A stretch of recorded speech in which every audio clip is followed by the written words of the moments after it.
मंथन इयत्ता 7वीचा जो काही पेपर आहे, क्वेश्चन पेपर, त्यामध्ये जे गणिताचे आपण प्रश्न घेत आहोत, तर ते प्रश्न आहेत ना, ते प्रत्येक घटकावर आहेत. गणिताच्या प्रत्येक घटकावर आधारित हे प्रश्न देतो. आतापर्यंत आपण हे सगळे प्रश्न व्हिडिओच्या माध्यमातून शिकलो कसं सोडवायचं. आता जे काही राहिलेले प्रश्न आहेत ते देखील आपण व्हिडिओच्या माध्यमातून शिकणार आहोत.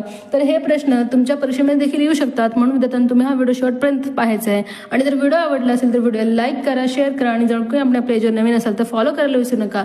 त्याचा पहा प्रश्न काय आहे. एका वहीची किंमत 25% कमी केली तेव्हा त्या वहीचा खप 20% वाढला तर त्या वहीच्या मिळणाऱ्या उत्पन्नामध्ये काय फरक पडेल. नफा तोटा यावर आधारित हा प्रश्न आहे. वहीची किंमत 25% कमी केली आणि त्यावेळेस काय झालेलं आहे, वहीचा खप 20% वाढलेला आहे, तर त्या वहीच्या मिळणाऱ्या उत्पन्नामध्ये किती फरक पडेल असं विचारलं आपल्याला.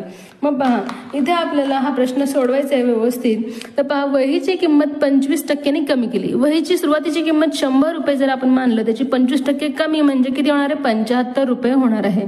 मग पहा अशा वेळेस 100 रुपये ज्यावेळेस किंमत होती त्यावेळेस 100 वह्या जर विकल्या तर 20% खप वाढला म्हणजे 120 वह्या इथे विकल्या गेल्या. मग आता आपल्याला उत्पन्नामध्ये काय फरक असं विचारलेलं आहे. मग 100 गुणिले 100 केल्यानंतर किती येतं, 10,000. म्हणजे 100 वह्या सुरुवातीला विकल्यावर 10,000 रुपये मिळत होते.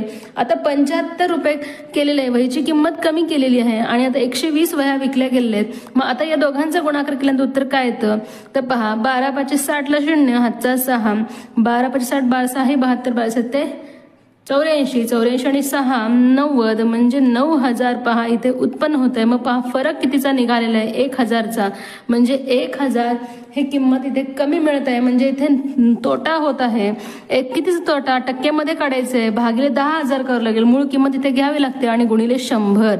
मग आता पहा 0 कॅन्सल होणार आहे, आपल्याला कॅन्सल करायचं आहे. राहिलं काय 10, म्हणजे 10% काय होणार आहे, कमी होणारे उत्पन्न. मग पहा 10% कमी होईल कुठे दिलेलं आहे, 2 नंबरच्या पर्यायामध्ये, म्हणून या पर्यायाला विद्यार्थ्यांनी तुम्हाला गोल करायचं आहे. तर हा इयत्ता 7वीचा जो काही क्वेश्चन पेपर आहे त्यामुळे मी इथे डिटेल प्रत्येक गोष्ट शिकवत आहे विद्यार्थ्यांनो. लहान लहान मुलांना हे सगळे टिप्स अँड ट्रिक्स लवकर लक्षात येऊ दे म्हणून आपण अशा पद्धतीने शिकवतात प्रत्येक गोष्ट.